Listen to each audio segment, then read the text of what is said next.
I'm making this video today to speak about my first astral projection experience that happened this morning. I believed in it, but I wanted to experience it for myself just before, I could actually say, yeah, that's real. And it felt like I was being pulled out of my body, but it was the weirdest sensation. It was like I was being pulled out into a dome shape because I felt like I was expanding. I felt like I was fat. I sort of panicked in a way because it is quite scary. It's not exactly normal, and I got sleep paralysis, which I've had before. I used to get all the time. I've had a few funny, weird sleep paralysis things, like I was lying in my bed like I can't move.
Sleep paralysis is simply when your mind wakes up before your body does, and your physical body is still paralyzed, and actually your brain does that to your body to protect it from acting out during a dream. So it's sort of a defense mechanism, but I'm not an expert, but somewhere, somehow, something goes wrong, and then your mind wakes up before, and you're conscious of everything, but you can't move. I just couldn't move and I couldn't breathe. I was just stuck, frozen. You have no control over your body, no control over, you can't speak. Kind of like, all I could do was look around, I was paralyzed, I couldn't talk, anything. All I could do was just use my eyes. So I'm looking around, my body is basically asleep, but I'm not, I'm awake. My whole body was just completely frozen. I mean, I could open my eyes, but... It starts off with this noise, this rushing noise, like a heavy bass in my head, but that was probably just like the blood rushing through my head or something.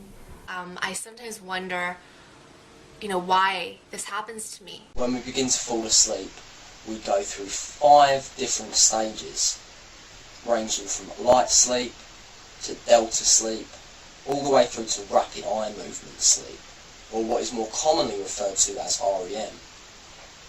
Now, it's in this 5th and final stage of sleep we begin to experience heightened brain activity. So much so that this is when intense dreaming tends to occur, and a form of paralysation kicks in to stop us acting out whatever we're doing in our dreams. Now 99.999% of the time this paralysation fades away before the REM stage is even over. So basically what happens is that sometimes you have chemical imbalances in your brain, and chemicals like neurotransmitters like melatonin and serotonin, sometimes what happens is that because of the imbalance, your brain wakes up faster than your body. So you'll end up being awake, but then your body is still paralyzed. I think sleep paralysis has allowed me to become aware that there's more to life than the physical realm.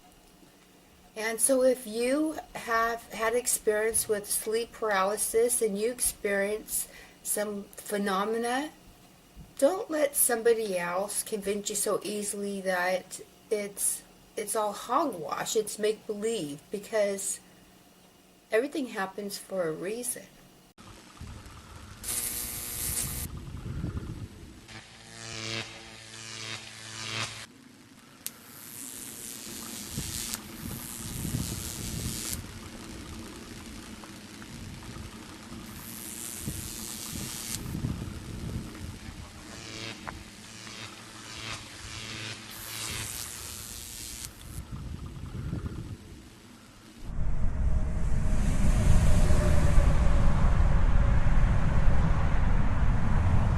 It's like when you're in a dream and you try and run away and your feet are frozen, or when you try and scream and you can't make a sound. It's exactly that same sensation. The only difference is you're completely aware, you know you're awake, and you see everything around you. Before I knew it, I was still thinking, but I wasn't, because I wasn't controlling it. It was sort of like a dream, but I was still sort of awake. I think that's like a lucid dream thing, and I had that before when I was like 5. I called one of my friends, and of course, like, a lot of people don't believe in this stuff.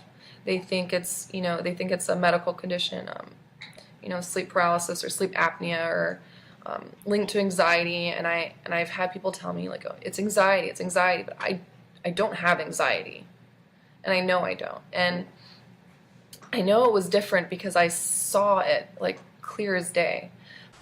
I am going to put this out there so that if someone else is going through it, then they won't feel so alone. And for me, that was the case. I didn't really tell a lot of people about this thing that happened to me because there was kind of like, I felt really weird about it. Like, why is this happening to me? And, people are going to think I'm such a weirdo. And, it's kind of like when a woman it's kind of like miscarriage. When a woman miscarries, there's some sort of guilt and shame, and you just don't tell anybody. But it's a very common thing. So what I learned in my research was that sleep paralysis is actually a very common phenomenon, okay?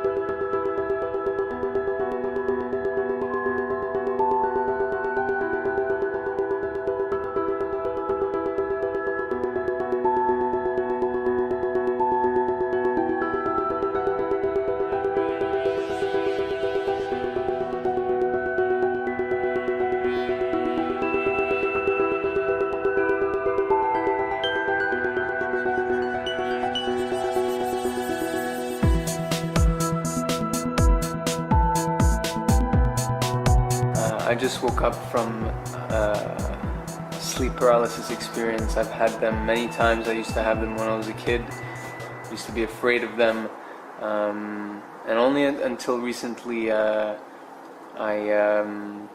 did something. I followed advice from a doctor who I've listened to speak. He describes and explains ways to get over it and sort of embrace it in a way. And that stuck with me, and I hoped to remember that when I was in my next sleep paralysis experience, which didn't happen for a while after I watched that interview until this morning. And I'm going to tell you about my experience with something called sleep paralysis. I know a lot of people out there have had sleep paralysis. Happens to me from time to time. Is what will happen is, well, I'll wake up and I'm unable to move, and I'm unable to talk. I can't move or talk. And I feel this pressure on my chest. It's this pressure just pushing on my chest, and I can look around with my eyes, roll my eyes, but I'm just paralyzed. I woke up and I was in the shell, and I was trying to wake up. I was trying to, speak, tell my roommate, because he was in the room, wake me up, help me out. And nothing was working. My friend walked in and was talking to my roommate, and I was completely aware of this. Like, my eyes were closed, but I could see them. I know it sounds weird, but I could, see them, very aware of what was going on, and I heard exactly what they were saying. And so I was yelling for them. I'm like trying to, wake me up, but no matter how hard I tried, I couldn't wake up. I couldn't get any words out. I couldn't move my hands. My hands were tingling. They were like fuzzy feeling, kind of like falling asleep feeling, but not really. And you're not in your body. You're all like up in your mind. It's totally trippy. And it was kind of scary at first, because I knew one of my friends happens to him. And I was getting really scared, and I'm like, because I thought I was never going to wake up. But I remember, it happens to him quite often, so I was like, I'm probably going to wake up eventually. But it took me it seemed like forever, but it probably took me like 5 minutes to get out and wake up. And once I woke up, I told my roommate. He thought I was crazy. Everybody else thought I was stupid. But told my one friend, and he's like, yeah, that's what it is, and it's very scary. It sounds like a very medical term, but in my view, it's a very spiritual phenomenon.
Started out feeling as if I was dying, but then eventually I thought I was having an involuntary out-of-body experience.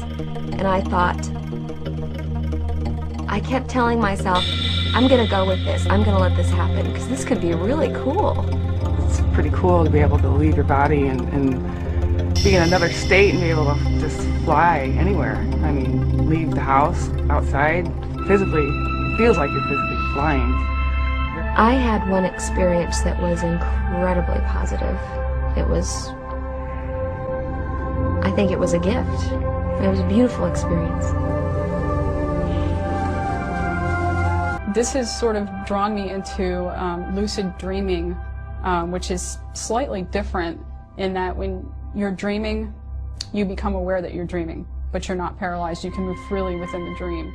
I felt myself elevated off of my bed, slowly elevated off my bed, and I felt some extreme amounts of energy surging throughout my body, and I began to spin all around crazily. I was dragged by my ankles by an unseen force down the hall and up the stairs. All of a sudden I was back inside my bed.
Carol, come on back now.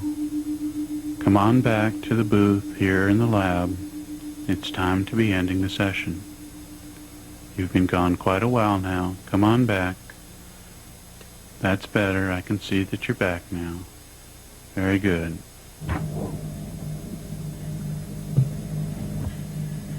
Well, welcome back. How was your experience? Oh, wow. I started out from here, sort of floating up through the roof of this, through the ceiling, and I went up, out through the building, and I was looking at the building from up above. And then it was like I flew over the whole scenery here up to like a cabin that's up on the hill, and I was looking at the cabin from the outside. And then from there, I was out in this space. All of a sudden, I felt this being come close to me, and couldn't really see it. I could just sort of feel this energy. There is information elsewhere. There is information beyond the limitations of the physical body, beyond the limitations of our 5 physical senses. And it is our mind that gives us access to those things. It is our very own thoughts. It is the essence of us, the soul of us, that allows us to know these things. Bom, sair do corpo, todos nós saímos diariamente. Além da necessidade que o corpo tem de descansar, de efetuar mecanismos reparadores durante o sono serve para que a consciência possa sair do seu corpo diariamente e usufruir das dimensões espirituais. Só que como no planeta Terra há pouquíssima informação espiritual e pouco estímulo, incentivo, o sistema educacional é péssimo, forma as pessoas como ignorantes, forma as pessoas como cegas espirituais, as pessoas não têm muito estímulo. Então, o que acontece normalmente, o que eu tenho observado, é que elas saem, se desencaixam no corpo quando vão dormir e ficam geralmente dormindo ao lado do corpo ou até mesmo executando algumas ações na dimensão extrafísica, mas sem consciência de que ela está realmente na dimensão espiritual. E algumas pessoas, sem querer, acabam tendo um pouco de lucidez acerca desse momento, dessa saída fora do corpo. E aí, como não há informação, como não há preparo, e como as pessoas estão cheias de crenças, de ideias preconcebidas sobre a realidade espiritual que não são verdades, as pessoas se desesperam desse momento de lucidez fora do corpo e tudo que elas querem fazer nesse momento é voltar imediatamente para dentro do corpo. Com o desespero, com a agitação mental, a pessoa se atrapalha um pouco nesse reencaixe entre a consciência e o corpo físico. E o que acontece? Demora alguns segundos para a pessoa voltar, reencaixar para o corpo. É claro que para quem passa por essa experiência, a pessoa acha que dura uma eternidade, esses breves segundos que a pessoa passa tentando se reencaixar para o corpo. Mas isso acontece justamente por causa da agitação mental, o medo que a pessoa tem da experiência, que, na verdade, se a pessoa for olhar bem, não tem perigo algum. Eu me projeto, eu saio do meu corpo diariamente durante muitos anos e nunca passei por uma situação que oferecesse algum tipo de perigo, nunca passei por alguma situação que envolvesse risco de morte ou alguma coisa que pudesse me ferir, me machucar. Sempre foi útil, sempre foi positivo, agradável e sempre aprendi muitas coisas e nunca teve nada de negativo nas minhas experiências.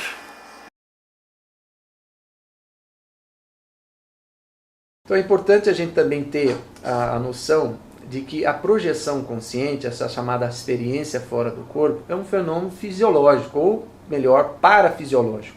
Todo mundo passa por esse fenômeno, independente se admite ou não essa realidade, né? O fato de eu ter medo de uma realidade não impede ou não faz essa realidade deixar de existir, né? Então, esses medos que bloqueiam o desenvolvimento lúcido do parapsiquismo acabam levando as pessoas, durante o fenômeno da projeção, a ficar num quadro de sonambulismo. Às vezes ficam dormindo sobre o próprio corpo, ou quando não, vagando por aí, né, extrafisicamente, né, através do corpo emocional, do corpo do psicossoma, como a gente também conhece, né, a nomenclatura aí. Psicossoma é o corpo objetivo, esse corpo que leva o indivíduo, possibilita essas projeções da consciência, né? O indivíduo fica vagando num estado de sonambulismo, né? O sonambulismo extrafísico, ele é uma espécie de preâmbulo de um quadro negativo, um quadro patológico até certo ponto, né? Que é chamada psicose extrafísica ou parapsicose extrafísica. Psicose por quê? O indivíduo está numa dimensão diferente da dimensão física e ele não vive de acordo com aquela dimensão, ou ele não atua conforme aquela dimensão, né? Então há uma falta de sintonia entre a consciência e o ambiente que ela está se manifestando. Da mesma forma que tem psicóticos aqui na dimensão física, o indivíduo não vive a par da realidade, né? Extrafisicamente isso também acontece. E acontece principalmente pela falta de acuidade, pela falta de lucidez da consciência quando fora do corpo físico. Então essa condição de desenvolvimento do parapsiquismo, um parapsiquismo lúcido, um parapsiquismo também que visa a interassistencialidade, esse parapsiquismo ele abre possibilidades para a consciência que ela mesma nunca tinha pensado, né? As experiências de projeção consciente, elas permitem o indivíduo a sanar vários medos que dominam, às vezes, a existência de muitas pessoas. O medo da morte, que é o chamado pai e mãe, né, de todos os medos, né? Quando esse medo ele é superado, visto que o indivíduo durante a projeção ele consegue perceber que a natureza dele não é uma natureza física, biológica. A natureza da consciência é multidimensional. Essa autoconscientização em relação às múltiplas dimensões, aos outros veículos de manifestação, além do corpo físico que nós possuímos e podemos nos manifestar, faz com que o indivíduo tenha uma plenitude maior, uma compreensão maior até da razão. A razão da existência física começa a ser vislumbrada pela própria consciência, pelo próprio sujeito que passa pela experiência. As frightening as it is from time to time, it has never caused me any real physical harm. It definitely did cause me some emotional stress in the past, but I find this to be a really unique insight into either the human mind or the spirit world, and whatever it is, very few people have it, and to experience it is something very, very unique and very special. I'm definitely glad I have the opportunity to see some things that very, very few people get to see.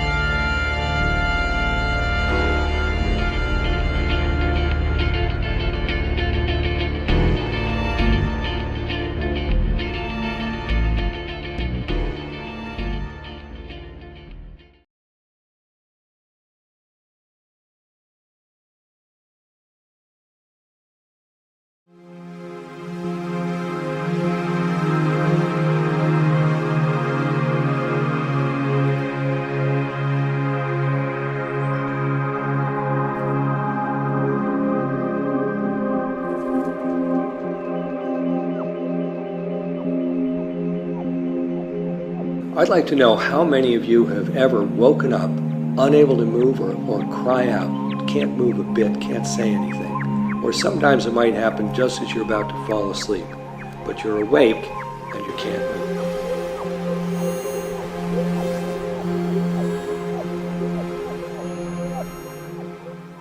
The reason that I start with the question, have you ever found yourself awake but unable to move, is that avoids projecting or inserting any of the strange details that wind up connected with this thing.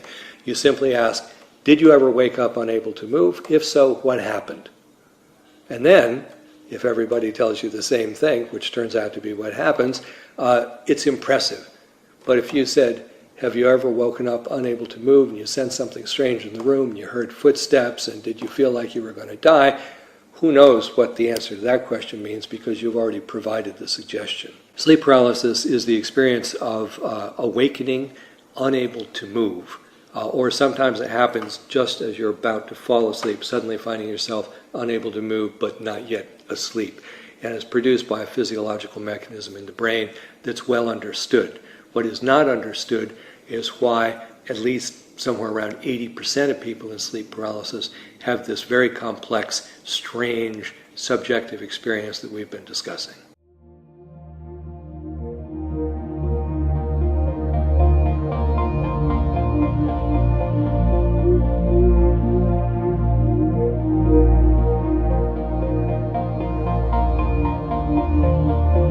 Right from the beginning, I was convinced that ordinary people are smarter, are more sensible than they're given credit for by scholars, and that traditions that are widespread and deeply held probably have more rational basis and more observation built into them than the theories that I was taught in graduate school. Not by any means all. Certainly there are lots of traditions that have serious logical and other errors in them. But I couldn't believe that all of the beliefs of ordinary people that are not part of the academic worldview were therefore nonsense. In fact, I had the impression that academic worldview might be just a little too narrow.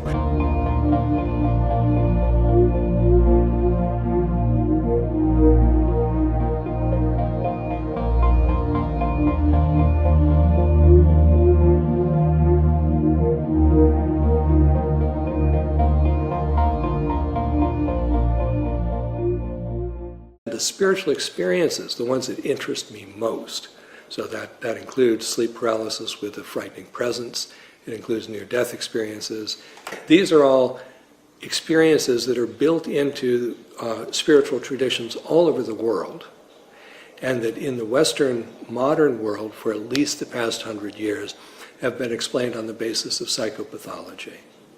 So the discovery that those experiences are common, that they occur among normal people, that they are not in fact indicative of any kind of disease, has tremendous importance for medicine.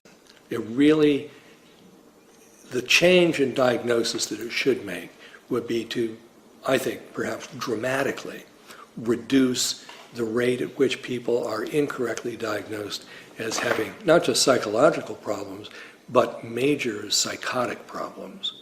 A colleague of mine, a psychiatrist, also interested in sleep paralysis, did a survey of professional psychiatrists, giving them a description of a perfectly typical sleep paralysis episode with the frightening presence, etc., and asked people what they made of it. Over half of them diagnosed it as a psychotic episode. Most of them thought the person was schizophrenic. That's appalling. One of the big questions about experiences like these is, why are they so little known? The reason that improper theories, such as the psychopathology theories, have been able to be applied to these experiences and beliefs is that they were thought to be very rare. How could they be thought to be very rare when they're actually very, very common? They're thought to be very rare because they're rarely admitted to. They're rarely reported. Why is that? It's because people don't want to be thought insane. When I interview people about these experiences, they often tell me that I'm the first person they've told. I say, well, why didn't you tell anyone? They all say the same thing. I didn't want people to think I was crazy. Nobody likes to be thought of as naive and credulous and uneducated. So that's a stigma. But then when you get into the 20th century and psychiatry becomes a powerful force and psychopathology becomes an official label which can cost you a great deal if it's applied to you. It was very bad to be diagnosed as psychotic. And that in itself is unfortunate, the stigma that Western society places on mental illness. But that being said, that being the case, the assumption and the constant reiteration of the claim that these kinds of experiences, seeing things that people ought not to be able to see, hearing things that they shouldn't hear. We say things, you're hearing things. Well, everybody's hearing things, you know. By hearing things, we mean, and you're hearing things that aren't there. And you're seeing things too. And that is sort of the cardinal feature of being crazy. So you add craziness to primitive, uneducated, naive, credulous, you've got all the stigma that you need to make people not want to admit to these experiences unless they're in a cultural frame that somehow makes it permissible. And then they only speak to each other.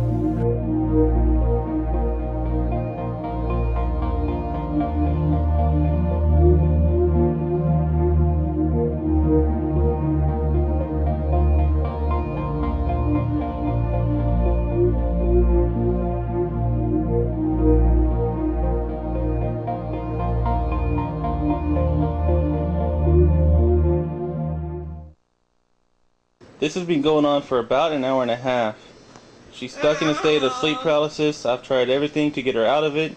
I've been moving her arms, moving her legs, giving her something to drink, talking to her. She's stuck in it.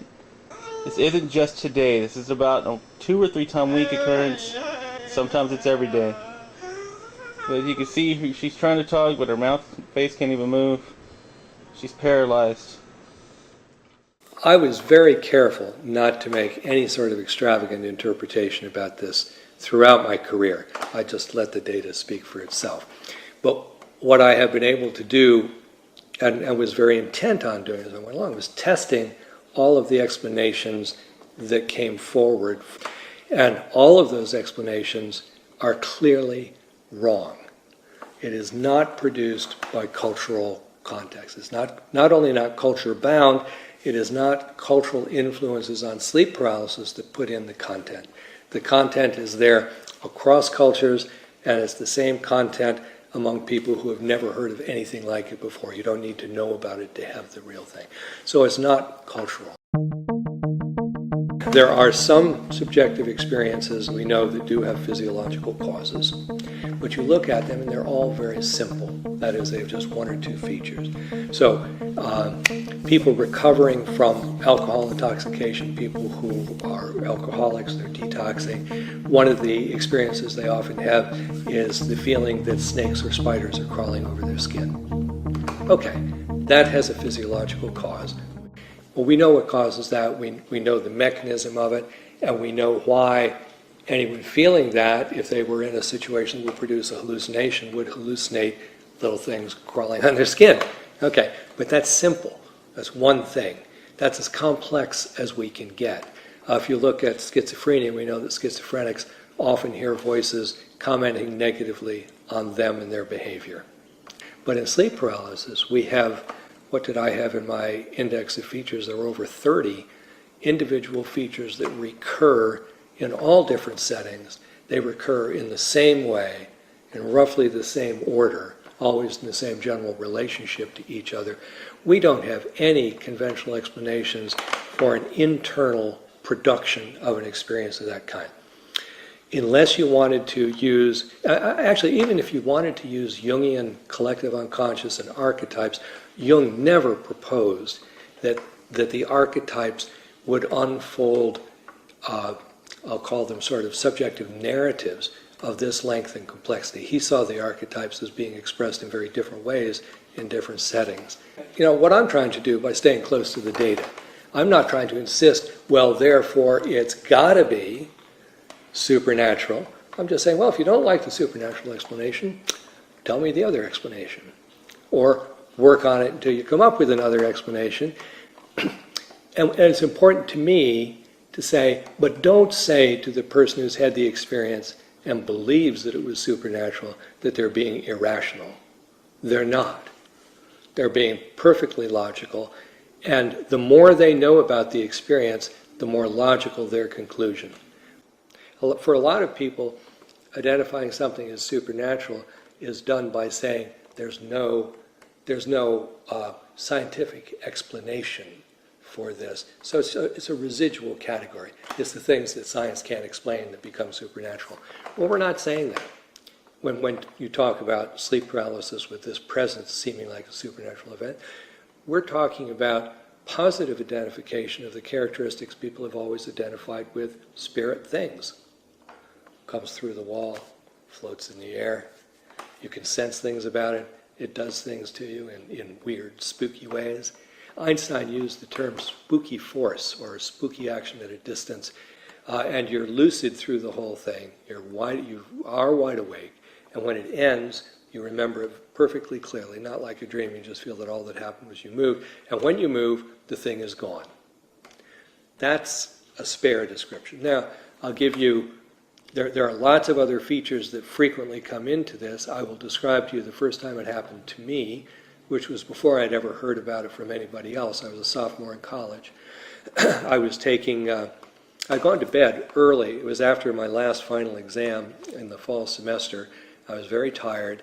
Being sleepy, sleep deprived, which I was, makes this more likely. So I was primed for this because I'd missed a lot of sleep preparing for exams. So I went to bed early. I woke up hearing the door of my apartment open.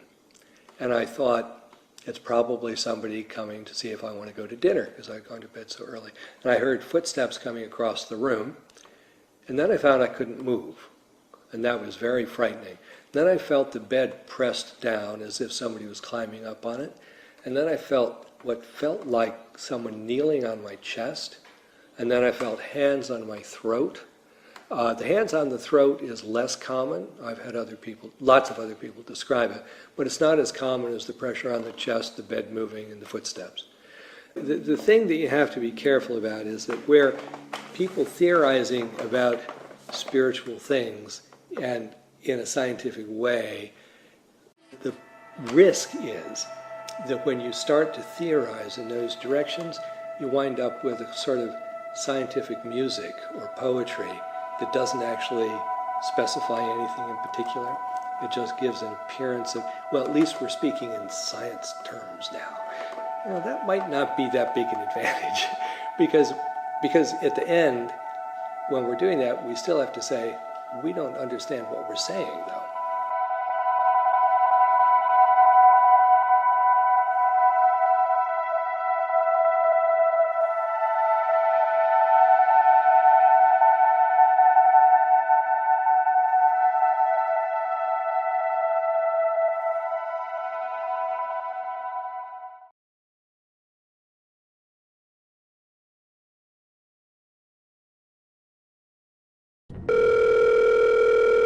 I was sleeping in my bed, and there was a presence in the room. I was paralyzed in the bed.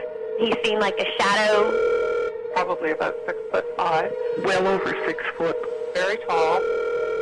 There was someone sitting on my chest. Sitting on top of my chest. The lady was old and haggard. She had straggly grey hair. Kind of an old woman standing in front of me. And there was an old lady. This just was not a nightmare. I know that I am awake when this happens. Can't escape from this entity that has entered your room. It's a feeling of perhaps the greatest terror that one can imagine. I felt every inch of my body on the bed, and I felt every inch of everything that was touching me. And then I felt this presence, and I didn't know whether it was over me, beside me, or anything. I just felt this presence. And then I felt like the breath was getting sucked out of me. Like no matter how hard I tried to inhale and breathe, I couldn't. And then finally, I snap out of it, and I wake up, and I sit up really fast, and I look to the left of me, and then all of a sudden, like, I just see this shadow figure. And it wasn't a tall one. It didn't look human. It didn't look like anything. It just looked like a shadow, and it was maybe, I don't know, off my bed's like here, and it was maybe this high off my bed. And it was just like this oval shadow type thing.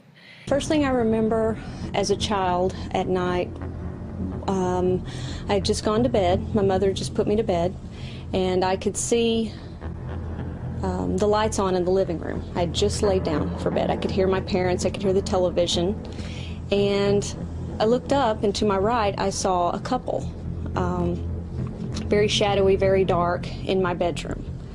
A man and a woman, and they started walking towards me. It's very frightening. I couldn't speak. I wanted to call out to my mother. I couldn't call out to her. I was just terrified. And right about that time, she walked into the room, and it appeared that she walked directly through the two people that were standing to my right. And I began asking her, who are these people in my room? What's going on? She kept telling me that it was just a dream to go back to bed. And I said I wasn't asleep, it wasn't a dream. I could hear the television on in the other room. And I freak out and I jump back, but then I realize, like, it's probably my dog. And then I, like, look to see where my dogs are, and they're sleeping on the ground, like, right beside, on the other side of my bed.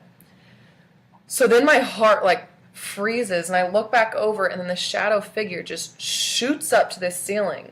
And I'm telling myself, like, leave, leave, leave, leave, leave. And then it just goes through the ceiling, and it's gone. So I'm freaking out because never have I had anything like that happen to me before. But I have had the whole sleep paralysis happen to me maybe 3 or 4 other times. It started when I was 18, and I'm now 21. Oh yeah, but when I woke up, it was around 12:30. So it was all within, a span of 20 minutes. This all happened. As soon as I become aware that there's someone in the room, I'll go into a paralysis, and I can't move. I can't shout out. I can't, I'm unable to call for help, and I'm unable to stop any kind of attack. Usually it's an attack. You can't move, you can't scream. Feels like you've been drugged somehow. The Shadow Man, and this is just a recent label that I've put on this character.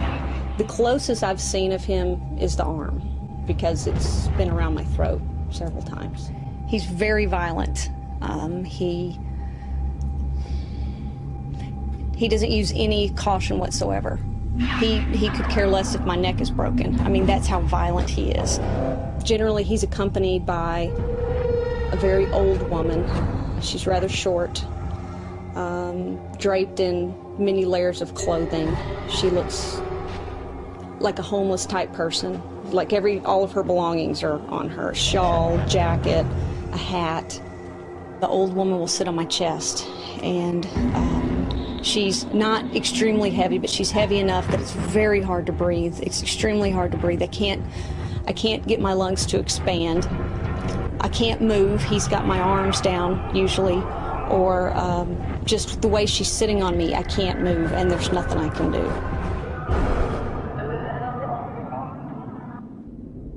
The fear is extremely real. I've been hit by like an unseen force. It hits my chest. It penetrates right through my head, through my body, through my chest, yanking my legs. It hits me so hard at times where it knocks me off my mattress. Sometimes I'll wake up after getting assaulted or after getting paralyzed, and I'll see a stream of black or white smoke just kind of streaming out of my bed, my pillow next to my face, or just floating in midair.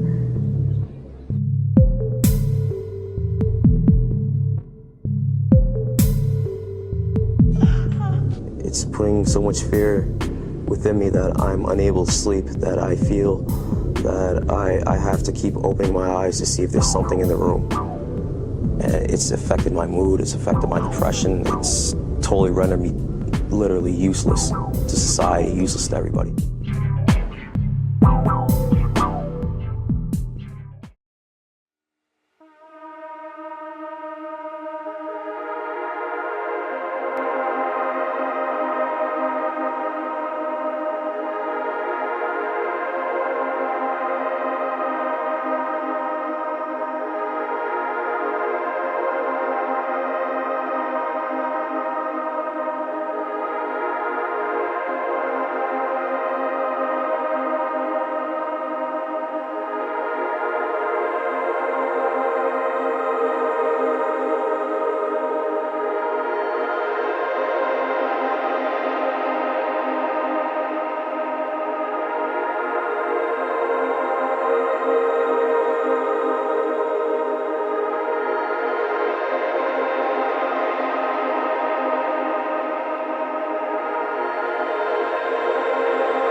There's a sound you hear. It's like a high static sound. You hear your voice called sometimes. Sounds made of instruments, things I could pick up by hearing. Some people will hear a tone or beeping sound. Sometimes people will hear name calls. We have no idea how that works, but it doesn't seem like it's a tone that's out there in the real world, but it's something that is played on the nerves, so to speak. Hearing the tick of a clock. Sometimes I felt it as if something were drilling on my head. I heard laughter. Why doesn't my husband wake up? Why can't he hear this? Wondering how the whole neighborhood couldn't hear this sound.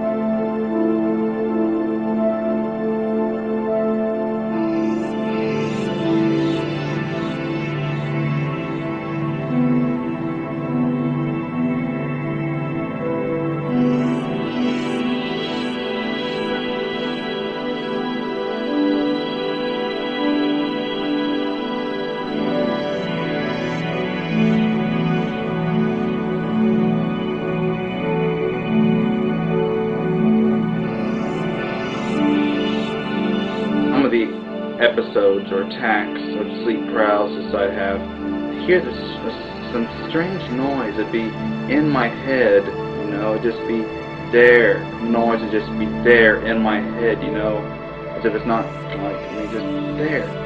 And I hear it out loud, like I'm hearing it with my ears, but it's in my head. I was starting to fall asleep, and then next thing I know I was asleep, and then all of a sudden I started hearing this noise in my ears, and it was kind of like, I don't want to say ringing because it wasn't really a ringing. It was kind of like a womp womp womp sound. I don't know. It was really weird. It just kind of reminded me of, I don't know, how some kind of machine would sound or something. It was really weird, and I started hearing it, and so it started getting louder and louder and louder. And then the louder it got, I realized, like, okay, I need to wake up. Basically, what'll start happening is I'll be coming out of a dream or something, and I'll start to wake up. I'll realize I'm in my bed, and then I will I'll be awake. I'll think I'm awake, but I'll have like this noise in my head. Very much like what Cassette Master was describing, like a noise inside my head, not exactly in my ears, but more like in my head. My head is like, feels like it's going to vibrate apart. It's so intense sometimes. It's like really loud. I woke up midway and I couldn't move, and I'm thinking like, oh shit, here we go again. You know, and I'm like, okay, this is the last straw. However this shit is going on, it needs to stop, because this shit is uncomfortable as hell. But I didn't actually say that. I was thinking about it, and I really thought about it with my energy and my emotion, and I kind of called it out, whatever the entity was. And throughout this whole situation, I can hear the noise, I can hear the growling. It was kind of like that, and I'm not trying to scare anybody, so if you know, that's not my intent. I'm just trying to relay my experience. So as I'm like on my bed, I start hearing these almost a humming noise and like a zzz type noise, and so first it's the humming, and you know that goes on for a while. I don't exactly know the time, but it could have been seconds, you know, but to me it felt like a long time. So anyways, I hear that. I start hearing like almost like a buzzing sound, you know. So that happens, and it gets louder in pitch as far as what he was hearing. So that happened, and then that kind of went down. All that buzzing noise, humming noise, all went down. But I'm trying to tell myself, like, wake up, wake up, wake up, move, breathe. You know what to do. Like, you are aware of what is going on right now. Fix it. And I couldn't, and it felt like forever, and the noise in my ears was getting so loud that it was painful. I heard this noise in my head where it's this strange buzzing noise. It's not just simply like a buzzing noise. It's complicated. It's very complicated noise, very weird sounding buzzing noise. It's just weird, and it was varying in pitch.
It's a very terrifying feeling.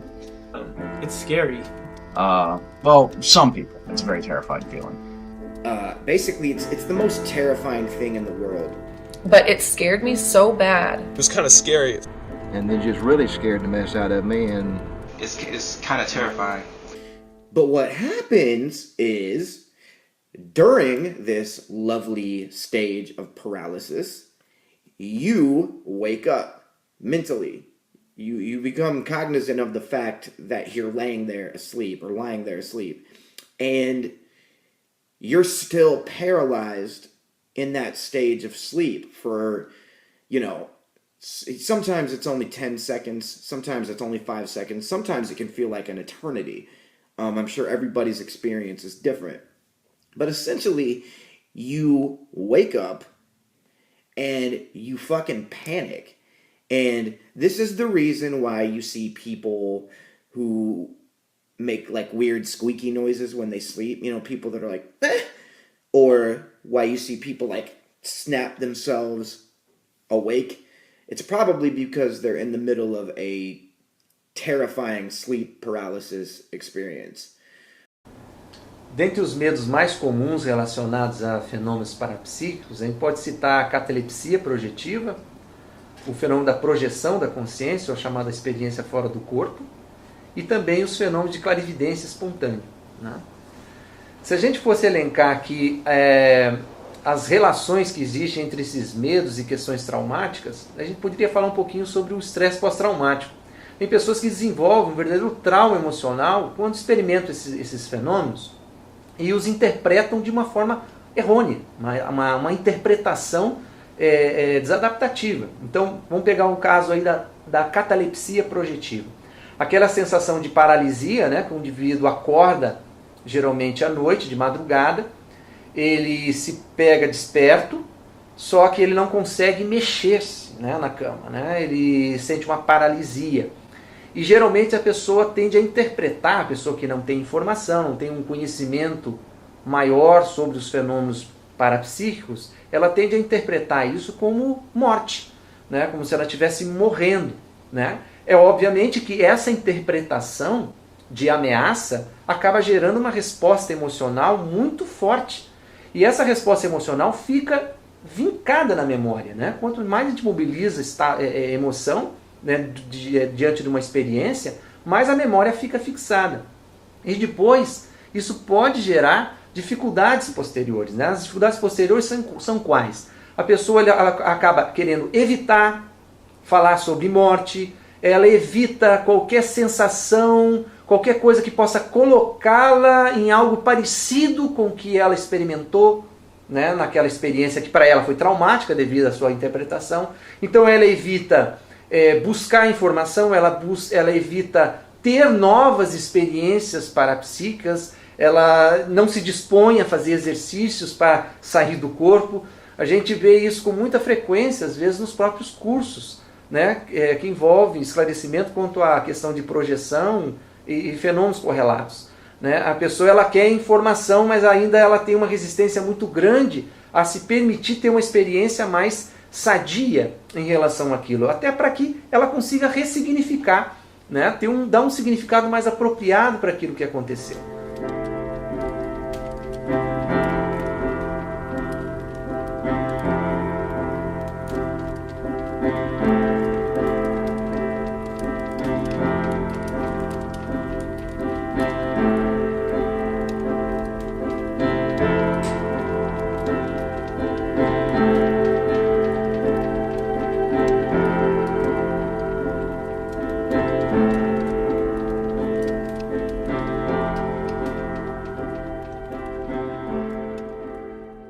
Se fala muito hoje de transtorno de estresse pós-traumático, mas não se fala muito do transtorno de estresse pós-traumático parapsíquico. Quer dizer, são experiências que envolvem paranormalidade, parapsiquismo, que o indivíduo teve, às vezes, num momento da vida em que não tinha muita informação, não estava muito lúcido, tampouco os cuidadores, os pais tinham uma boa informação para poder orientar e ajudar a criança ou adolescente a dar um significado apropriado. E a criança cria, ou o adolescente cria um verdadeiro trauma em relação a isso. Né? Agora, a gente entende que os cursos de conscienciologia, os cursos de projeciologia, eles vêm ao encontro de ajudar essas pessoas também a superar esses traumas, visto que a pessoa tende a evitar. Essa evitação sistemática faz com que a pessoa ela perca uma parte da realidade multidimensional que é a mais importante. Né? Nós somos consciências multidimensionais. Nós não somos esse corpo físico, essa massa de matéria, né, biológica. Né? A nossa consciência transcende tudo isso. E o indivíduo ele fica vivendo a par, né, ou à margem dessa realidade, né? O que é uma lástima. I'm just saying, like, when it comes back, and it might come back, I know exactly what to do, and I'm not going to be fearful. You know, the fear for me is gone. You know, I used to be like panic attack when that would happen. You get those noises in your head, you don't know what's going on. You know, you just came out of a dream, and then all of a sudden, you're like, it's hard to describe. It's about getting out that trance, because if you break out halfway and you lay your ass back down, it's about to happen again, and it's going to keep happening. You got to get up. If you really, you know, you got to get up and you got to shake it off. You got to go get you a glass of water. You got to get up, though. You got to break out of that trance, because if you lay back down, that shit going to happen again. Fear. And I've gotten over that for the most part. But now I have to master control.